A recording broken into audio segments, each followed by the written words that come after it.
त्रिज्या दे रखी है। त्रिज्या वाले एक वृत्त की कोई जीवा केंद्र पर समकोण यानी 90 डिग्री का कोण अंतरित करती है तो निम्नलिखित का क्षेत्रफल ज्ञात कीजिए। तो समझने की दृष्टि से एक चित्र बना लेंगे अपन। ये कोई एक वृत्त है जिसकी त्रिज्या कितनी है 10 सेंटीमीटर।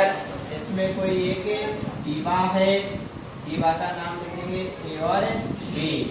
ये जीवा केंद्र पर समकोण अंतरित करती है यानी कि केंद्र पर ये 90 डिग्री का कोण बनाती है। ये केंद्र हमारा O है। देखो चित्र बनाया हमने, समझेंगे कि एक वृत्त जिसकी त्रिज्या कितनी है 10 सेंटीमीटर, तो यहाँ हम लिख देंगे ये त्रिज्या कितनी हो गई 10 सेंटीमीटर। इसमें कोई एक जीवा है, जीवा के द्वारा केंद्र पर समकोण अंतरित किया जाता है यानी कि केंद्र पर ये 90 डिग्री का कोण बनाएगी। ये हमने चित्र बनाया है। अब क्या क्या निकालना है, तो सबसे पहले तो लिखेंगे अपन जो दे रखा है, क्या दिया है त्रिज्या r कितनी दे रखी है 10 सेंटीमीटर और दे रखा है हमें कोण थीटा का मान कितना है 90 डिग्री है। अब पहला प्रश्न, संगत लघु वृत्तखंड का क्षेत्रफल ज्ञात कीजिए। वृत्तखंड का क्षेत्रफल, वृत्तखंड कौन सा होगा, ये इस हिस्से को अपन क्या कहते हैं वृत्तखंड कहते हैं। और ये पूरा जो मिल जाता है यहाँ से लेके यहाँ तक, तो ये क्या होता है त्रिज्यखंड, त्रिज्याओं से जो बनता है। अब हमें इस वृत्तखंड का क्षेत्रफल निकालना है तो सूत्र हमें याद है, बस सूत्र लिखना है और उसमें मान रखना है। लघु वृत्तखंड का क्षेत्रफल, सूत्र क्या होता है वृत्तखंड के क्षेत्रफल का, पाई r स्क्वायर थीटा बटे 360 minus 1/2 r square sine theta. मान लिखेंगे। अब पाई का मान सवाल ने कहा है कि 3.14 लेना है, तो 3.14 गुणा r 10 गुणा 10 थीटा 90 डिग्री बटे 360 माइनस 1/2 r 10 गुणा 10 क्योंकि r की घात 2 थी इसलिए, और साइन थीटा का मान कितना है 90 डिग्री। अब जो कट रहा है उसको काट देंगे, 0 से 0 9 चौके 36, फिर 2 से काट दिया 2 दूनी 4 2 पंजो 10 2 पंजो 10 2 पंजो 10। अब जो बच रहा है उनको गुणा करेंगे। 25 25 को 3.14 से गुणा करेंगे। देखो 25 का पाड़ा बोलेंगे 4 बार, 25 चौके 100 की 0 हासिल 10, फिर 25 एकम 25 और उसमें 10 हासिल जोड़ेंगे, 25 और 10 35। अब हासिल कितनी लगेगी 3, 35 का 5 और हासिल 3, फिर 25 दिया 75, 75 में 3 हासिल और जोड़ देंगे तो कितने आ जाएंगे 78। पॉइंट लगाना है कितने अंकों से पहले, 2 अंकों से पहले, माइनस इनको गुणा कर लेंगे 10 पंजो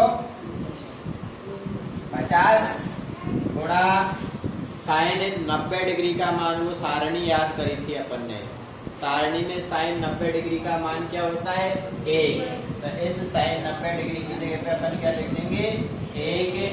अब इसको हल करेंगे 78.50 माइनस 50 को 1 से गुणा करेंगे तो 50 एकम 50, 78 में से ये 50 हटाएंगे तो कितना बचेगा 28.50 सेंटीमीटर स्क्वायर। ये हमारे वृत्तखंड का क्षेत्रफल आया है। केवल सूत्र लगाया, सूत्र में मान लिखा और काटे फिर से। अब उसमें सूत्र लगाना है, चौथा और छठा एक जैसा ही है। अब दूसरा क्या निकालना है इसमें, त्रिज्य खंड का क्षेत्रफल, दीर्घ त्रिज्य खंड का। अब त्रिज्य खंड का सूत्र अलग होता है, लेकिन जो हमने सूत्र पढ़े हैं वो क्या है, लघु वाले। जो छोटे हिस्से हैं ये त्रिज्यखंड है अपना, ये त्रिज्यखंड हो गया पूरा। तो हमने जो सूत्र लिखे हैं वो लघु त्रिज्यखंड के क्षेत्रफल के सूत्र है। अब इसमें क्या निकलवा रहा है, दीर्घ वाला, बड़ा वाला निकलवा रहा है। तो उसको कैसे निकालेंगे दीर्घ को, दीर्घ कौन सा होता है, इसके अलावा जो बचा हुआ भाग है वो क्या है, दीर्घ है। अब वो कैसे निकलेगा, ये पूरा क्या है, वृत्त, वृत्त के क्षेत्रफल में से यदि ये हम घटा देंगे तो वो बच जाएगा।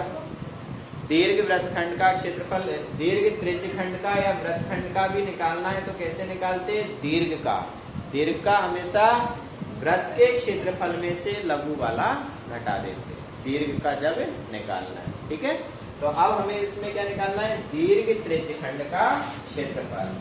दूसरा, दीर्घ त्रिज्यखंड का क्षेत्रफल हमेशा याद रखना है। सूत्र जो लिखे हमने लघु के लिखे हैं, जब दीर्घ का निकालना है तो उसको वृत्त के क्षेत्रफल में से घटाना पड़ेगा।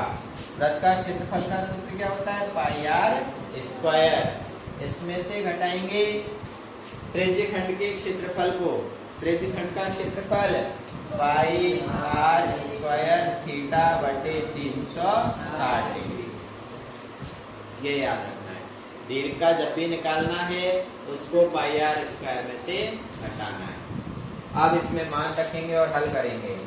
पाई का मान 3.14 गुणा 10 गुणा 10 घात 2 है, इसलिए माइनस पाई की जगह पे इसमें भी 3.14 और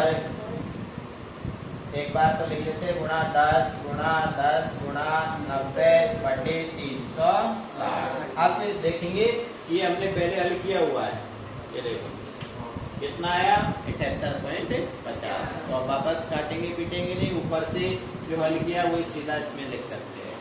और इसको गुणा करेंगे, देखो 3.14 है तो 2 जीरो से और गुणा करेंगे, तो गुणा करने पर क्या होता है, ये पॉइंट 2 अंक पीछे खिसक जाता है। तो पीछे खिसक जाएगा, इसका मतलब पॉइंट कहाँ गया, लास्ट में। जितनी जीरो होती है उनसे गुणा करने पर पॉइंट उतने ही पीछे खिसकता है।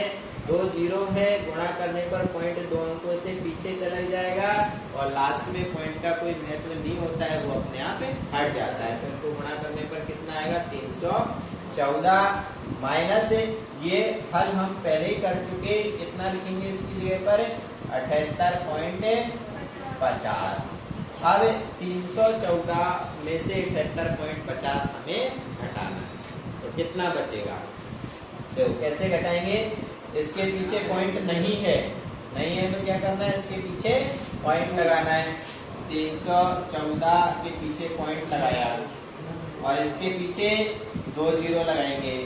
अब घटाना है इसमें से 78.50। हमेशा ध्यान रखना है पॉइंट के नीचे पॉइंट लिखेगा और आगे की संख्या उधर वाली इधर और इधर वाली इधर। अब घटा दो, जीरो में से जीरो जीरो, यहाँ उधार दे दिया 10 में से 5 गए 5, इसने उधार दिया 3 बच रहा है, ये उधार मांगेगा 13 हो गया, 13 में से 8 गए 5, यहाँ कितना था 0 क्योंकि उधार दे दिया था, इसका मतलब 30 है।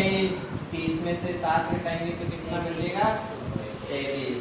तो 235.50 सेंटीमीटर स्क्वायर ये दीर्घ त्रिज्यखंड का क्षेत्रफल आएगा। ठीक है।